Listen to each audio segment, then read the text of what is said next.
There are moments when you can tell that an artist is growing globally. It's not always a sold-out arena, it's not always a chart position, and sometimes it isn't even a major media headline. Sometimes it's one person discovering an artist for the first time, experiencing them in a completely different setting, and realizing, wait, these guys are something else. And that is exactly what happened with a Japanese fan who first encountered SB19 at Summer Sonic. He had already seen them perform on a massive festival stage.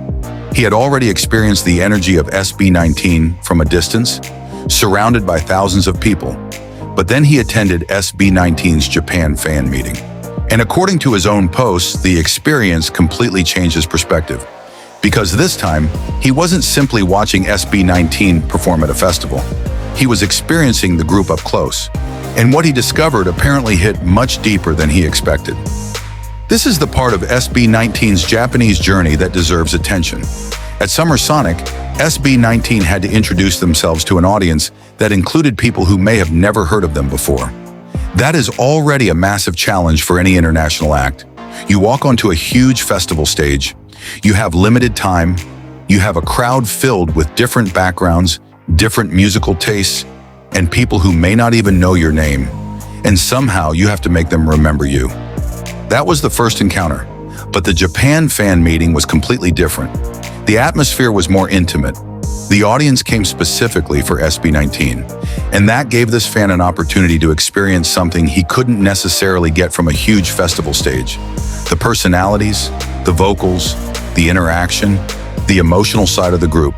And after the fan meeting, he took to X to talk about the difference.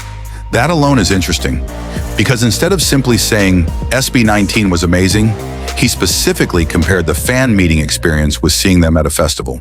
And that distinction tells us something important. SB19 is not just making an impression from the stage anymore. They are beginning to create personal experiences with audiences in Japan. And then came the reaction that really caught our attention. He revealed that the song that first caught his ear during the fan meeting and completely stole his heart was Liham. And this is where the story becomes much more emotional, because according to his translated post, he said he was so enveloped by SB19's incredible vocals that he nearly burst into tears while listening. Think about that for a second. This wasn't somebody who had been following SB19 for years.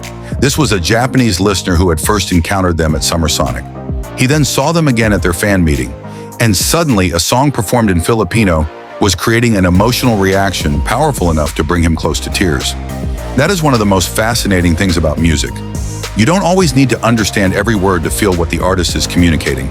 A melody can cross a language barrier. A voice can cross a language barrier. And emotion doesn't need subtitles. That is why Liham becoming the song that stayed with him is significant. He didn't just hear the song, he connected with it.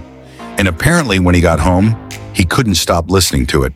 That detail might sound small, but for an artist trying to build an international audience, this is exactly the kind of reaction that matters. Because there is a huge difference between someone watching your performance and saying, "That was good," and someone going home and immediately searching for your music. That is where curiosity becomes fandom. That is where a performance becomes a relationship. And there is another fascinating part of this story. The Japanese fan wasn't simply keeping the experience to himself. He actually shared his appreciation with Aiton. In another post, he expressed gratitude to the fans for everything they had taught him about SB19 after he first encountered them at Summer Sonic. He even shared fan cam footage from the Japan fan meeting with the community. And honestly, this is one of the most beautiful aspects of SB19's international growth. Because when a new listener discovers the group, ATN often becomes part of that discovery process.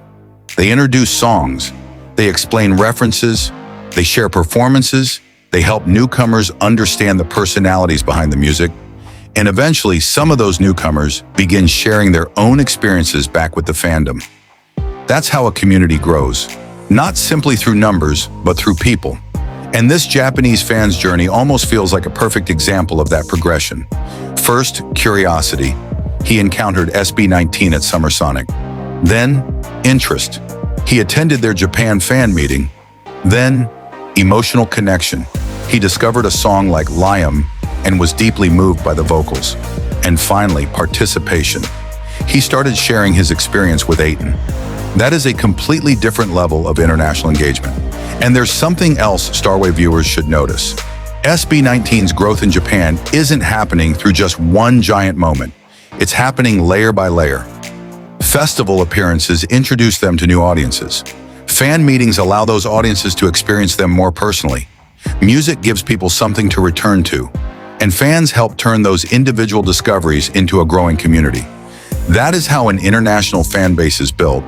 And perhaps the most powerful part of this story is that the Japanese fan himself seems surprised by the difference between seeing SB19 at Summer Sonic and seeing them at their own fan meeting. Because at a festival, you see the performers. At a fan meeting, you begin to see the artists. You hear the voices differently, you notice the personalities, you experience the interaction, and suddenly the group becomes more than 5 people performing on a distant stage. They become human beings you feel connected to. That may explain why Liham hit him so hard. The setting allowed him to actually listen, not just watch, not just react to the spectacle, but listen. And when he did, the vocals spoke for themselves. This is why I think this story is bigger than one Japanese fan saying he enjoyed an SB19 fan meeting. It is a snapshot of what happens when an international audience gets closer to the real SB19 experience. Summer Sonic may have opened the door, but the fan meeting gave him a reason to walk through it. And now he is not just someone who once saw SB19 at a Japanese festival. He is someone discovering their music, talking about their performances, sharing fan cams, and telling Aiton how much the experience meant to him. That is how global growth actually looks in real life. Not always dramatic, not always announced. Sometimes it's simply a person going home, opening YouTube, playing Liham again, and thinking, I need to hear that one more time. And if more listeners in Japan begin having moments like this, then SB19's story there could become much bigger than a festival appearance or a single fan meeting. Because the real breakthrough isn't when people simply recognize your name. The real breakthrough is when they feel something. And this Japanese fan clearly did. So Aiton, what do you think? Was Liham the perfect song to create that kind of first deep emotional connection with SB19? And for those of you who have seen SB19 live, which song made you stop and think, okay, these guys are on another level? Let me know in the comments. Because if SB19 can make someone who discovered them at Summer Sonic nearly cry through a song in another language, then maybe Japan is only beginning to discover just how powerful SB19 really is. This is Starwave, and the SB19 journey continues.